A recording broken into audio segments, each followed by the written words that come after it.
Hello, my dirty little dumplings, and welcome back to Brian Abroad. Recently, the looming threat of a TikTok ban in the United States drove many Americans to download the Chinese social media app Xiaohongshu, or RedNote as it's commonly referred to in the US, which is essentially China's version of Instagram. Now, since the TikTok ban did last all of, 16 hours, it's not quite clear yet how many of these new US users will continue to use Xiaohongshu in the future. But during that 1 week period of time where all of the new users thought that Xiaohongshu was going to be their new home, a few kind of interesting things happened. The first is that there was actual cultural exchanges going on between the Chinese users of the app and the new US users of the app, who referred to themselves as TikTok refugees. Folks, we have a tremendous situation over here. A lot of people, they're leaving TikTok and they're coming to Little Red Book and they call themselves the TikTok refugees. Which, considering the current state of affairs in the world, I think is in poor taste, but I digress. Chinese users were offering to give the new US users Chinese names. I know there are a lot of you guys want to have a Chinese name, so if you also want a Chinese name, follow me and leave a comment, and then I can get you some wonderful Chinese names. They were teaching them Chinese. Today, I will teach you guys some Chinese New Year's vocabulary so that you can give some greetings to your Chinese new friends. First one is 过年好, which means Happy Chinese New Year. They were teaching them about Chinese culture. As a food and lifestyle influencer, I'm gonna share you some tips about our culture. So let's start with food and beverage. And just in general, they were teaching them how to use their app. So recently, I saw a lot of foreign friends came to RedNote, which has really surprised me. But it's really nice to meet you guys. So today's video gonna teach you how to use RedNote easily and quickly. But the most amazing thing of all was that through these exchanges, Americans were finally learning what life in China is actually like.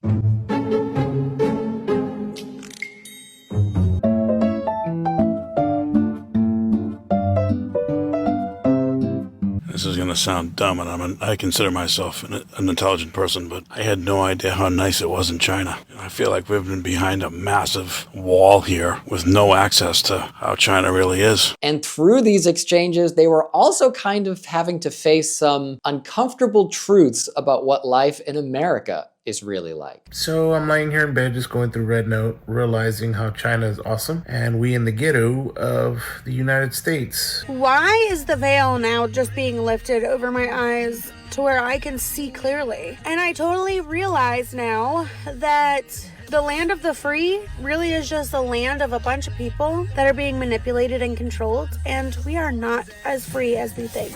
Guys, when I say that the longer I spend on this app, the more I am 100% convinced they have been lying to us. Our country actually sucks. So what makes living in China so great? What are the reasons why people like myself who come to China for work or for school decide to make China their permanent homes? Today I'm going to talk to you guys about 5 reasons why living in China is just kind of better than living in the United States. Number 1, safety. Walking on the street. Now it's 10:30. 没有人来抢我的手机，我可以录 vlog， 我可以正大光明的录 vlog。哇，我可以这样录，这个角度录，还可以转起圈来录。 China is incredibly safe. Violent crime is very low here. People don't have guns, so you don't need to worry about being in the wrong place at the wrong time, or getting shot while you're shopping at the mall, or watching a movie at the movie theaters, or sitting at your desk in school. Also, isn't it kind of funny how like TikTok got banned before AR-15s? You can basically walk down the deepest, darkest alley in the dead of night here and know that nothing bad is going to happen to you. The other foreigners and myself who live here have all done things here that we would never do back home because it's just not safe. Look, okay, here we are, right? I'm walking home. Even if I get lost in China at well past nighttime, no one is going to bother me or attack me. See, there's a car. There's a car waiting over here. I don't feel scared. If this was Tampa, Florida, I'd be terrified. In the summertime, I would take these late night bike rides here when it finally cooled down, and I'd be on these dark paths by the river, completely covered by trees on all sides, and there would be women jogging by themselves with their headphones in at 10 or 11 o'clock at night, which sounds completely crazy by American standards, but they knew that nothing bad was going to happen to them here. And usually your things are very safe here too. Of course, theft can always happen, especially if you're in some sort of crowded tourist area where someone might want to take advantage of that. You always need to be mindful of your surroundings and your personal belongings, but theft is pretty low here in China. People get packages delivered to their homes while they're at work or school, and they know that when they come back at the end of the day, those packages are still going to be there. In fact, a lot of communities in China actually have shared mail and package rooms, and you can just go in, grab your stuff, and walk out, and people know that nobody is going to take something that doesn't actually belong to them. So the time is currently 2 a.m. and this is what life looks like in China. This is a delivery office and there's no attendant, no security, nothing.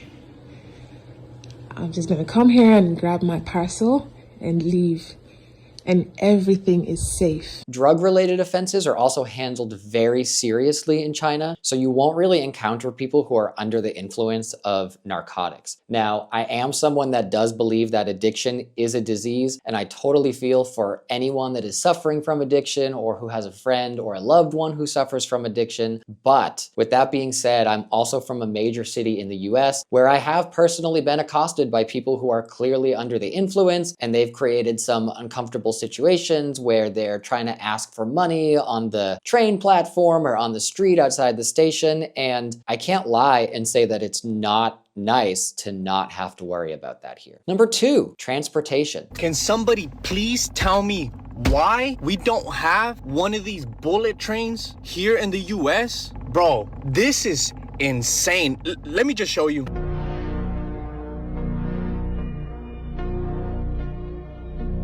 Let's just be very clear. The transportation here in China puts the transportation in America to absolute shame. Now, for the sake of not wanting to make too many sweeping generalizations in this video, I am only going to just compare the transportation here in Beijing to the transportation system, the MBTA, in Boston, where I came from. Now, some of you might already know the name MBTA, even if you're not from Boston. And there's a very good chance that if you do, it's not for a good reason. The subway here in Beijing is pretty clean and very reliable. Trains typically arrive every 3 to 5 minutes, so if you do miss a train, you can take comfort in knowing that the other one will be along in just a few minutes. There are 29 separate transit lines in Beijing, and that number is going to grow to at least 30 later on this year. So all the different parts of this massive city are very well connected. Most of the subway stations on the different lines are indoors, so they're heated in the winter and cooled in the summer, so you don't need to worry about sweating your butt off or melting your butt off while you're waiting for your train. The stations are modern and in good condition, and in fact, a lot of them feel more like airports than they do subway stations. The subway system here charges by distance, and there is no price cap.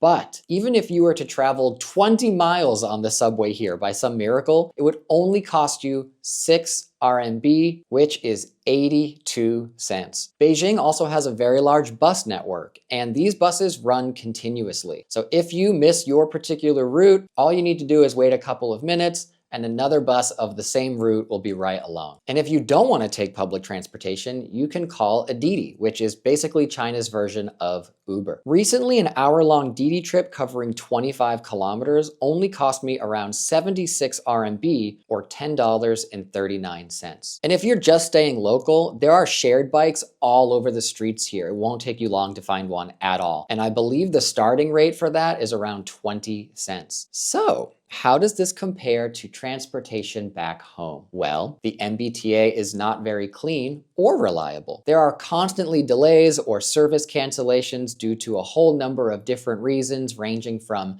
safety issues to construction to police activity to signal problems to disabled trains, and you name it. I was nearly fired from a job in Boston because I was late every day, no matter what I did. because of the MBTA. It's also very common for huge portions of a particular subway line to be shut down and replaced by shuttle buses due to repairs or construction or signal problems or 100 other issues, and that adds a significant amount of travel time. For several years, what the MBTA was calling slow zones were being utilized on several different subway lines due to safety concerns, and while the trains were traveling through these slow zones, they would crawl from station to station at a snail's pace. I swear, you could get out and walk faster. In the summer of 2022, the MBTA's Orange Line made national headlines when one of their trains caught on fire and the passengers had to kick the windows out to escape. Fireball erupting from the front of an Orange Line train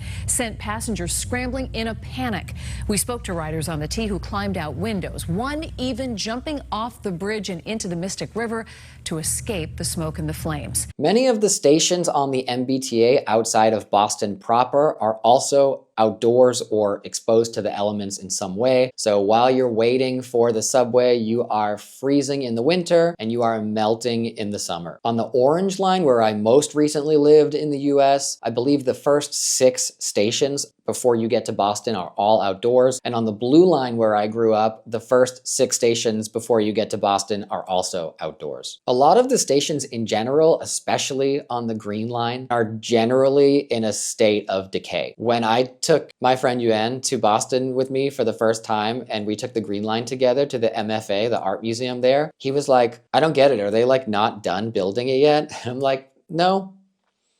This is it. The MBTA charges a flat rate of $2.40 for each one-way subway ride, but if you're planning to travel long distances, for example, a trip from Boston to Worcester or Boston to Salem, you're going to be spending somewhere between $8 and $15 on the city's Purple Line or commuter rail to get where you need to go, not including the price of actually traveling to whatever departure station you need to get the commuter rail at. MBTA buses run on a schedule with buses coming somewhere between every 15 minutes to every hour, but a lot of the times those buses come early or they come late, and sometimes they just never come at all, and then you're sitting there wondering, what strange void has the 104 been sucked into? And similarly to here, if you don't want to deal with the hassles of public transportation and you'd rather just call an Uber or a Lyft or some other type of ride share, you are more than welcome to do so. But it is going to cost you an actual kidney. Now, I did a fake 25-kilometer trip on Uber just to see how much it would cost, and it would cost you between $35 to $45. Which after living in China for 7 years and taking Didi all over the world for like $10 is actually insane to me. Every time I go back home and I need to rely on Uber for something, I'm like, my money, my money. Another benefit of traveling in China is China's high-speed rail. The country is connected through a large railway network, and you can basically traverse the entire country on the high-speed rail. There are several different price levels for the high-speed rail here, depending on how far you're traveling, how fast your train is, and which type of seat you want while you are traveling. For longer journeys and overnight trips, there are also sleeper cars, so you can fully recline and get some rest on your journey. I recently took the high-speed rail from Beijing to Shanghai for when we filmed our Shanghai Disney Halloween video, and it only took about 4 hours to get to Shanghai and cost around $85. And the best part is there's no TSA security check where you have to get half naked and take all of your organs out of your body and put them in a basket. You don't need to leave the ground. You don't need to worry about turbulence. It's really the perfect way to travel. Number 3, convenience. Okay, TikTok refugees, let me show you what China have but America don't have. So this is called Alipay. This is a financial app, and anytime when your phone go out of a battery, you can find this kind of power bank. So what you can do, you go to the Alipay and you need to scan this code so you can get a power bank and you can charge your phone anytime, anywhere. The high-speed rail is a good example of how convenient living in China can be, but of course, it is not the only example. Payment apps like WeChat and Alipay have made it incredibly easy to do so many different things in China. Now, for some situations as a foreigner, for example, buying imported goods, you will not be able to use Alipay and WeChat. Those functions only work if you have a mainland China ID. But for almost everything else, Alipay and WeChat WeChat are going to be your lifeblood here in China. I'm going to tell you guys that I have honestly not paid for anything with cash or card here in probably about 5 or 6 years. In fact, inside my little like passport book where I keep my passport and some spare cash just in case, I've had the same like 200 RMB in there for probably 6 years. When I eat out, when I'm shopping, when I go visit the doctor, when I pay my rent, I use Alipay or WeChat to pay for everything. These apps are linked directly to your bank account, so it's also a good way to transfer money between friends. For example, if someone pays for dinner and you want to pay them back, you can transfer money directly to them on WeChat or Alipay, and they can either leave it in their balance on those apps and pay from their balance or transfer it back to their bank accounts. And when you're shopping on the different shopping apps or buying something from a website or even buying something like plane tickets,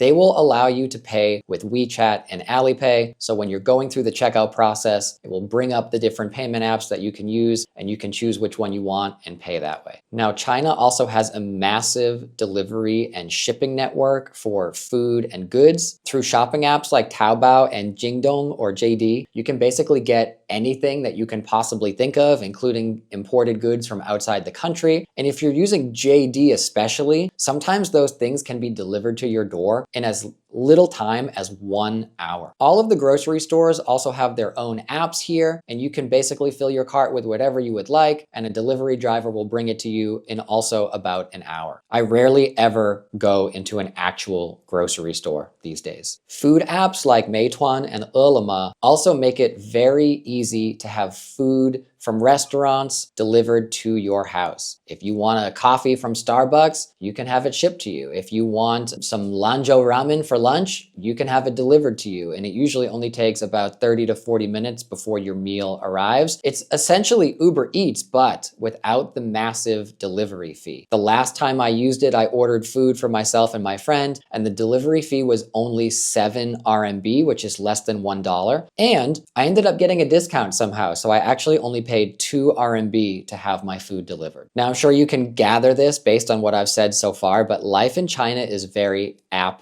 heavy, which if you're like an old school dinosaur like me who still would rather write things on paper with a pen, it can be very overwhelming at times. I often find out that when I don't know how to do a certain thing and I finally ask someone for help, they're always like, well, don't you have the app? No, I don't have the app, but I do now. But essentially, there are very few things that you cannot do from your smartphone here in China these days. I often think to myself that if you could find a job in China working from home, unless you get sick and you need to go to the doctor, you would probably never need to leave your house again if you really didn't want to. Number 4. Cost of living.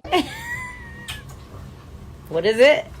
This is bullshit. Since money keeps coming up, let's quickly talk about cost of living in China. Life in China is very affordable. When I lived in the US, I was paying $1,100 for a 2-bedroom apartment in the suburbs around Boston. And the only reason it was only $1,100 and not much more than that is because I knew the landlord. And you better believe it, honey, that as soon as I moved out, that rent went up. Now, the nationwide average for rent in the US is $1,326 per person. But in Massachusetts, where I'm from, the average renter pays at least $1,588 per month. Now, I have a 2-bedroom apartment here in Beijing. Is it the most perfect apartment in the world? No. Absolutely not. It's in an old community that has probably never been updated in 15 or 20 years, and there are obvious signs of wear and tear. The walls are scuffed and cracked and paint is chipped and things break, but you know what? It really has everything that I need in order to live my life here adequately. The other thing is that apartments typically come furnished here unless maybe you're buying a brand new apartment that no one has ever lived in before. So if you don't want to go crazy buying furniture, or you're happy with the furniture that's already there and you don't feel like you want to or have to replace anything, you can get by without needing to buy a lot of stuff for your house when you first move into an apartment here. For my 2-bedroom apartment, I am paying 4,600 RMB each month, which is around $628. For a 2-bedroom, less than 700. Now, I checked the 2-bedroom apartments in the area where I used to live in the US just to see what the current range was, and I couldn't find anything below $2,400 per month. And let me tell you that the ones that I did find for that price were not the cutest apartments that I've ever seen. It was some sort of like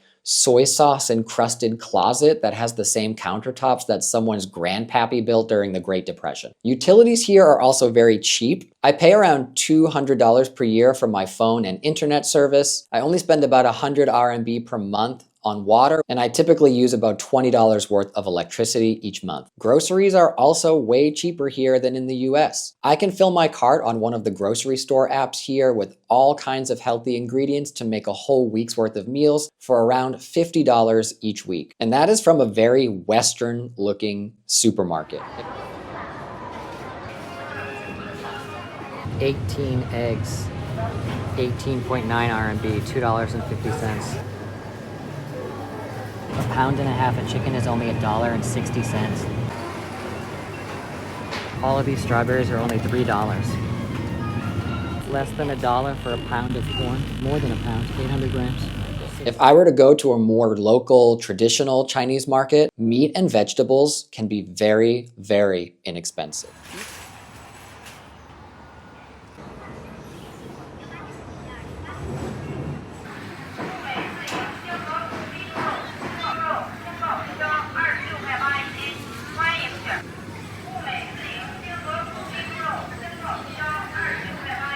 So if you buy the chicken like this and you bag it up, 500 grams, which is a little bit more than a pound, is 7.98 yuan. So it's literally like only a little bit more than $1 for a whole pound of chicken tenders. Yuan is demonstrating the bag that you use. Wow, Vanna White of raw chicken. So for $4.80, you can buy a little bit more than a pound of whatever beef that you want. And then you bring it to the butcher over here and he'll grind it for you and make ground beef with it. This one over here is even cheaper, $4.26 for more than a pound of beef. These shrimp are $4.64 for every 500 grams, which is a little bit more than a pound. Okay, you guys, 30 eggs, 30, $2.88. 30 eggs. 1.3 kilograms of bananas, 12.85 RMB, $1.76. Look at how fresh and clean and shiny everything looks. Oh yeah, and they have the white strawberries here, which taste the same, but I've never seen them in the US before. I've only ever seen them here. You guys, I haven't bought strawberries in the US in a long time, but would you just look at the size of this box of strawberries? And they're only 69 RMB for this whole giant box. 2 pounds of strawberries for $9.60. You can bag your own rice here as well. $7.49 for more than a pound of rice. That's like $1 basically. $5.40 for a bag of 500 grams of bag your own pistachios. Giant bag of Lay's potato chips, $1.77. $2.58 for a big box of Oreos. Is that similar to how much Oreos cost in the US these days? Let me know. Eating out also doesn't cost an arm and a leg here. When I lived in the US, I felt that the cost of eating out was prohibitive. It was hard for me to wrap my head around the fact that eating out one time was basically 50 to 70% of what I would normally spend on a week's worth of groceries for myself. But it's not like that here. Let's say I want to go to this restaurant here and order a steak and avocado salad and a side of sweet potatoes. It would cost less than $16. And there's no tipping in China, so that's the final cost of the entire meal. Or I could go to this popular chain restaurant called Xibei Youmian and order their famous noodle dish, some green vegetables, beef stew, and rice, and it would cost me $18 US.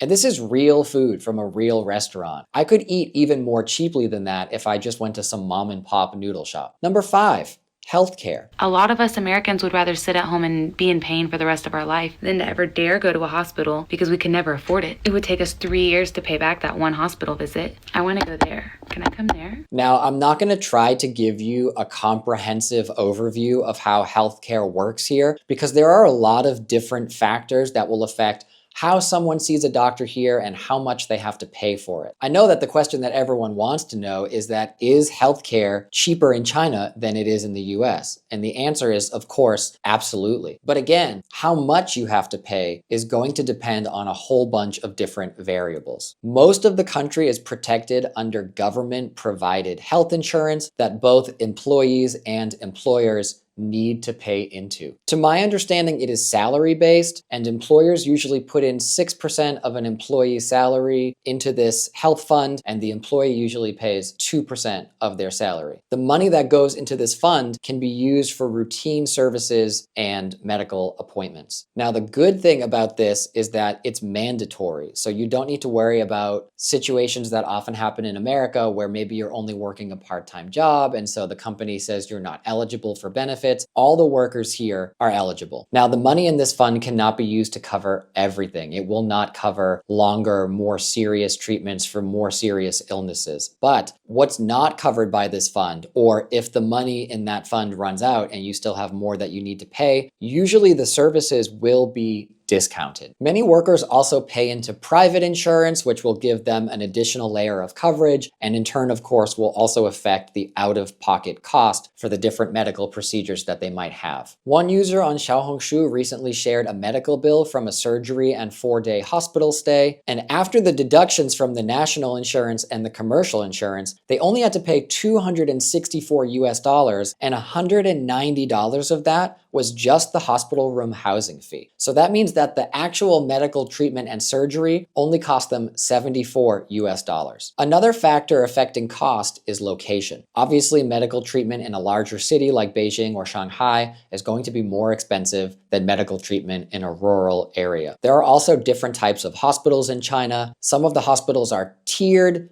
based on their quality or the level of expertise of the doctors. And there's also private hospitals, which are a little bit more expensive, a little bit harder to get some appointments at, and public hospitals, which anyone can go to very easily. Now, a lot of private hospitals here also have international medicine departments, and those departments will have English-speaking doctors and more access to Western medications, and they're also going to be more expensive than going to the public hospital. Now, as a foreigner, I do not have the national insurance that's given to the Chinese workers, but I do have commercial insurance, and I can use that at the private hospitals and the international medical departments, but I cannot use it at public hospitals. But it's actually not a problem because paying out of pocket at the public hospitals is incredibly affordable. At the local hospital close to my apartment that I often go to, the fee to see a doctor is only 20 RMB, which is less than $3. A blood test is around 30 RMB, which is $4. I even had a CT scan there, and it was 120